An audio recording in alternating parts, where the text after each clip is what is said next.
It ought to be no more than 3 days max.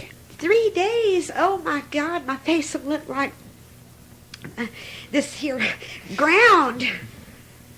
Oh, come on, Valerie. You girls gotta finally get to the point.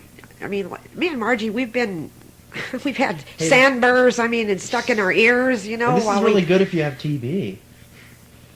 But I understood that when I joined this film, I was merely to have a small part. No, this was all planned. What we were going to do is we were going to drive you people crazy by finally showing you the real world.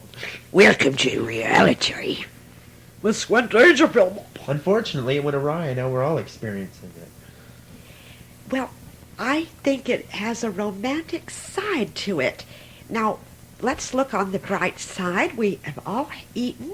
Fortunately, we did pack a rather large and nourishing lunch. Of course, it was supposed to go to the film company and not that we were going to have to crash in the middle of the desert. But well, I thought about that, but nobody would listen to me. Like Squint has always told us to keep our spirits up and be real troopers about this. We did have a good meal. No one is thirsty.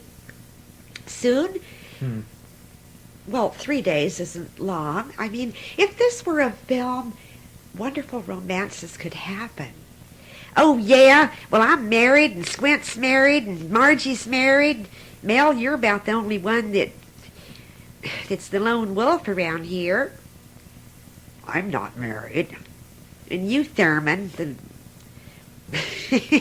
well, how about you two get a little romance going? Well, I'm married too, but I know for one thing for sure is how can you afford to use up any more energy than you need to in this situation? That's what I've been saying. Why waste nervous energy? Something's being done. Be glad you ain't the one that had to up it across the Atacama desert to go get help. That's usually the role I have to play. This way, it's out of my hands. Maybe I can just enjoy myself. Maybe if you went in a different direction, you could probably find this guy who's probably now dead or something. I beg your pardon. It's a joke. Wait a minute. Go in the opposite direction. It was a joke. I'm sorry. Actually, that has an underbelly of truth to it. Yes, and he can bring back bucket after bucket of water while he's at it. And his underbelly, too, while he's harding. I kind of miss the old problem we had in Idaho with all the snow, because that can at least be melted into water. You didn't look very well, Pamela. I feel almost ready to faint. I feel very weak. I'm a very fragile, sensitive person. Somebody get the smelling salts. We're about to lose one here, and this is only the first day. It's only the first. Oh, man. Pamela, if you can get out there on the tennis court, and you, Curtis, on the golf course, and spend all that time in the sun, surely you can stand the Atacama, right? Wrong. Well, I'll tell you altogether the truth. Different. I've never told anyone this before, but I really have always had a pretty distinct fear of flying. And when that went down, it was like the worst nightmare of my life happening. And it's one thing to be in an elevator that's going a million miles an hour, but when you know that there's nothing underneath you and there's nothing holding you up and you're gonna hit. I know exactly what you're saying, and I thought my time had come when it shuddered and shivered like that, and then the way it landed, I fell, and I hit my wrist, and it's got a bone sticking out here. Squint, you ought to put a splint on it. Well, I did. I mean a real one. Put a squint on it. Well, I'll put the squint on it then. No, but I used what we had. A couple of sticks. Yeah. You'll get good treatment on it in a couple of days. It's set. Well, it's not set. It Well, hurts. I banged my head so hard my ears are still ringing. Well, I busted my ankle one time, when I was running from some people in the commune I was staying in that time. This motorcycle guy was chasing me, and oh, you don't want to hear this. I don't even want to think about it. The one that hit me in the face and his ring cut me. Remember that, Squint? How could I forget you were banging on me door in 4 o'clock in the morning? I didn't know what had happened to you. One time I was sitting alone, minding my own business, and a bee came and stung me in the forehead, and my whole face swelled up. I had that happen too, only it wasn't in the face. It stung me right above the collarbone. Now, you want to talk about pain. I'm talking severe pain. I'm sorry. My mother rushed me to the hospital. I'm sorry, that's funny. It was not funny. I had to stay. I was kept under observation. The newspaper said, headlines, Curtis Spaulding experiences real pain. Well, you know, Curtis really has to watch out for his health because he works so hard. Yeah, trying to make money. The more money you make, the less you work. You know that. But the doctor said if he didn't slow down, and myself as well, that we had to really, really watch our health. Oh, bullflesh. Hey, that's me own expression. Well, I like it, so I took it over. You guys, the only exercise either one of you ever do is... You know what they remind me of? Mr. and Mrs. Howell on Gilligan's Island. Really? I mean, this... Love it. Gilligan's Island here. I wish we were on a lovely tropical island. At least there's... Away from you. There's beautiful, lush vegetation and fruit and strawberries. Strawberries?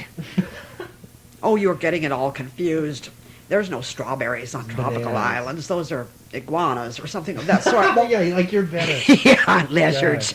How about bread? We're getting lizard skin in this place. Who would ever come here? Who would want to make a film here? We're in it. We should have gone to I Mars. invested money in this film, but I honestly don't see why anyone would have an interest in this godforsaken part of the country. And when that plane began to shimmy and shake like that and coming down, I thought, oh, God on ice, I'm done for. Oh. Yeah, I wish I had some ice right now. I remember one time I was caught out in the middle. I did a stint where I was hitchhiking. I quit my factory job in New Jersey, and I wanted to see the rest of the country. And I wound up in a place outside of Phoenix, Arizona that was like this, and nobody picked me up for 3 days.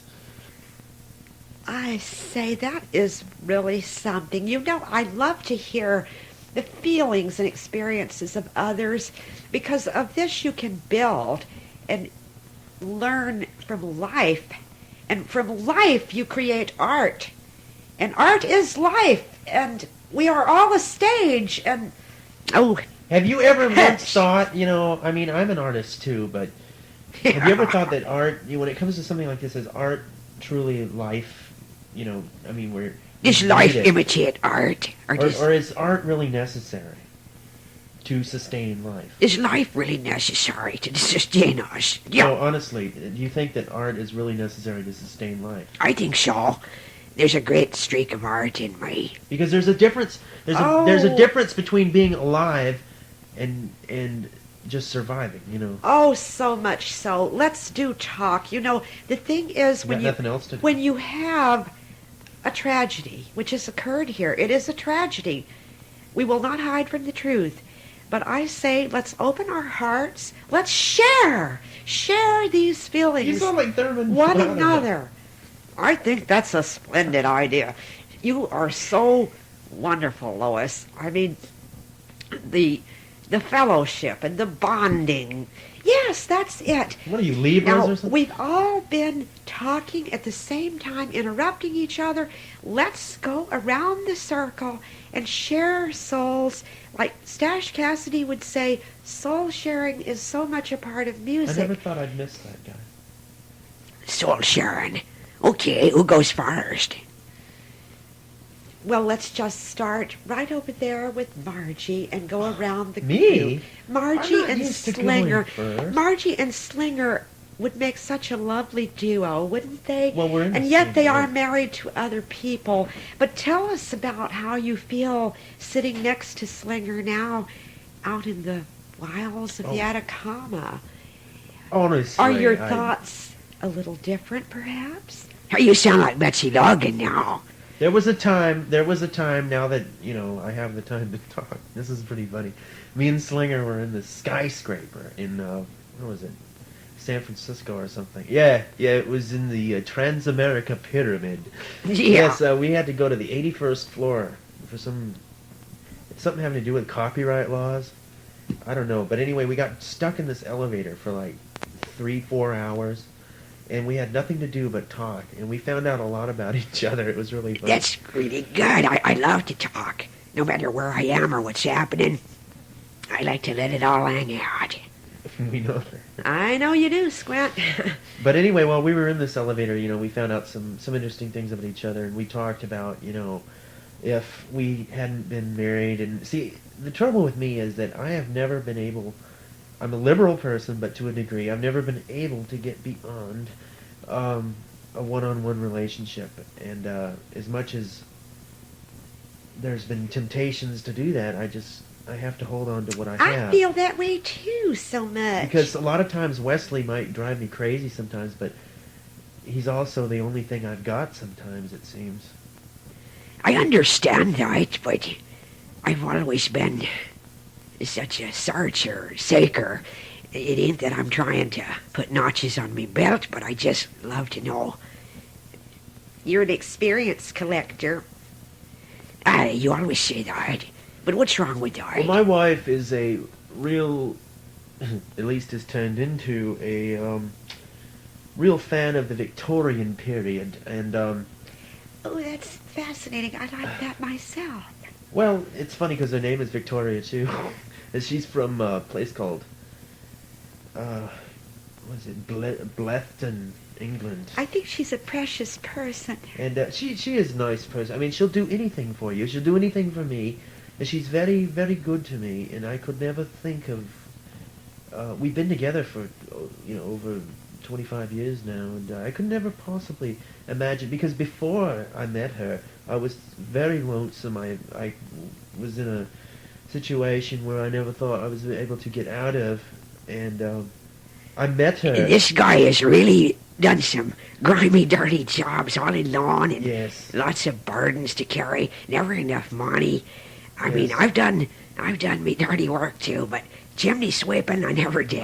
Grave digging. I was a chimney sweep in Newcastle, and I was a grave digger in Rhode Island, and I worked in a rendering plant where they make glue out of all kinds of wonderful, nasty things.